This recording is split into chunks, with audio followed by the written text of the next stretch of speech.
आज मैं आपको एक ऐसी चीज़ बताने वाला हूँ जो आपका दिमाग हर दिन करता है और आपको पता भी नहीं चलता। सोचिए आज आपका पूरा दिन शानदार गया। 10 लोगों ने आपकी तारीफ की, आपके काम की, आपके कपड़ों की, आपकी मेहनत की। शाम को आप घर पहुँचते हैं, आपका मूड बहुत अच्छा है और फिर एक इंसान आपसे कुछ कह देता है। सिर्फ एक लाइन, तुमने ये ठीक नहीं किया। और अचानक वो 10 तारीफें कहीं गायब हो जाती हैं। दिमाग में बस वही एक लाइन बजती रहती है। रात को सोते समय भी वही याद आता है और अगली सुबह भी वही याद आता है। लेकिन वो 10 तारीफें, नाम तक याद नहीं किसने बोली थी। ऐसा क्यों होता है? क्यों एक बुरी बात 100 अच्छी बातों पर भारी पड़ जाती है? आज इसी का जवाब ढूंढते हैं और ये जवाब आपकी सोच से कहीं ज़्यादा दिलचस्प है। इस चीज़ का नाम है निगेटिविटी बायस। ये कोई कमज़ोरी नहीं, आपके दिमाग की डिज़ाइन है। हजारों साल पहले इंसान जंगलों में रहता था। एक गलती मौत का कारण बन सकती थी। जिसने खतरे को नज़रअंदाज किया वो जिंदा नहीं बचा। यहीं से शुरू होती है आपके दिमाग की सबसे पुरानी आदत। जब कोई आपको इंसल्ट करता है, दिमाग उसे खतरा समझता है, बिल्कुल वैसे ही जैसे जंगल में कोई जानवर। तुरंत उस पल को गहराई से मेमोरी में लॉक भी कर देता है। लेकिन तारीफ, कोई खतरा नहीं। दिमाग को लगता है सब नॉर्मल है और वो बस टच करके निकल जाती है जैसे कोई एक हल्की हवा हो। साल 2001 में साइकोलॉजिस्ट रॉय बाउमास्टर ने पेपर लिखा, bad is stronger than good. उन्होंने दिखाया कि ज़्यादातर परिस्थितियों में बुरे अनुभव अच्छे अनुभवों की तुलना में कहीं ज़्यादा गहरा असर छोड़ते हैं।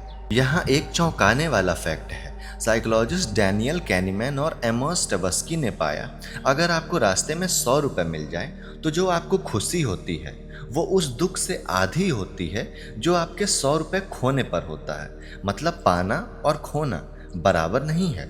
खोना हमेशा ज़्यादा गहरा लगता है। यही वजह है कि एक तारीफ मिलना उतना याद नहीं रहता जितना एक इंसान का भरोसा खोना याद रहता है। अब एक बहुत आम एग्जाम्पल लेते हैं जो शायद आपके साथ भी बहुत बार हुआ होगा। एक रेस्टोरेंट है, उसके पास 100 5 स्टार रिव्यूज़ हैं, सिर्फ 3 लोगों ने 1 स्टार दिया है। मैथ्स के हिसाब से 97% लोग खुश थे। ये बहुत अच्छा रिकॉर्ड है। लेकिन जब आप रेस्टोरेंट चुनने से पहले रिव्यूज़ पढ़ते हैं, आप किसकी तरफ जाते हैं? उन 3 निगेटिव रिव्यूज़ की तरफ जाते हैं।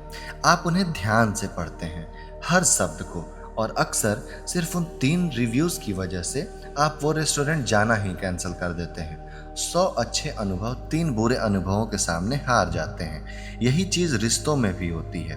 आपका कोई करीबी इंसान जिसने सालों तक आपका साथ दिया हो, तारीफ की हो, सपोर्ट किया हो, लेकिन एक दिन उसने गुस्से में एक बात बोल दी जो चुभ गई। अब जब भी आप उस रिश्ते के बारे में सोचते हैं, सबसे पहले वही पल याद आता है। बाकी सालों का साथ पीछे चला जाता है। और सबसे बड़ी बात, आपको इसका एहसास भी नहीं होता कि आपका दिमाग ये खेल खेल रहा है। ये उस इंसान की गलती नहीं और ना ही आपकी है। ये सिर्फ हजारों साल पुरानी सेटिंग है जो अभी तक चल रही है। यही पैटर्न सोशल मीडिया पर भी दिखता है। 100 लोग आपकी फोटो पर अच्छा कमेंट करते हैं, लेकिन एक इंसान कुछ निगेटिव लिख देता है और आप बस उसी कमेंट को बार बार पढ़ते हैं, जबकि वो इंसान शायद उस कमेंट को करके भूल भी चुका है। जो भी चीज़ हम बार बार दोहराते हैं, दिमाग उसे और मजबूत बना देता है। यही वजह है इंसल्ट्स हमेशा जीतते दिखते हैं। घबराइए मत, यहाँ पर एक उम्मीद की बात भी है। दिमाग को रीवायर किया जा सकता है। न्यूरोसाइंस इसे कहती है न्यूरोप्लास्टिसिटी। मतलब प्रैक्टिस से आप अपने दिमाग को सिखा सकते हैं कि अच्छी बातों पर भी उतना ही ध्यान देना है जितना हम बुरी बातों पर देते हैं। साइकोलॉजिस्ट एक तरीका बताते हैं, हर अच्छी बात को सिर्फ सुनना नहीं है, उसे कम से कम 10 सेकंड तक महसूस भी करना है। दिमाग को जानबूझकर रोकना पड़ता है उसे एक अच्छे पल पर, तभी तो वो मेमोरी में गहराई से जाता है, बिल्कुल इंसल्ट की तरह। अगली बार जब आपकी कोई तारीफ करे, सिर्फ थैंक्स बोलकर मत बढ़िए, एक पल रुकिए, उसे महसूस भी कीजिए। अब जब अगली बार एक बुरा कमेंट आपके पूरे दिन को खराब कर दे, तो याद रखिएगा, आपका दिमाग सच नहीं देख रहा, वो सिर्फ खतरा ढूंढ रहा है। आप मुझे कमेंट में बता सकते हैं कि ऐसी कौन सी बात है जो आपको आज भी याद है, सालों बाद भी। और अगर ये वीडियो आपको कुछ नया सिखा गई तो सब्सक्राइब जरूर कीजिएगा।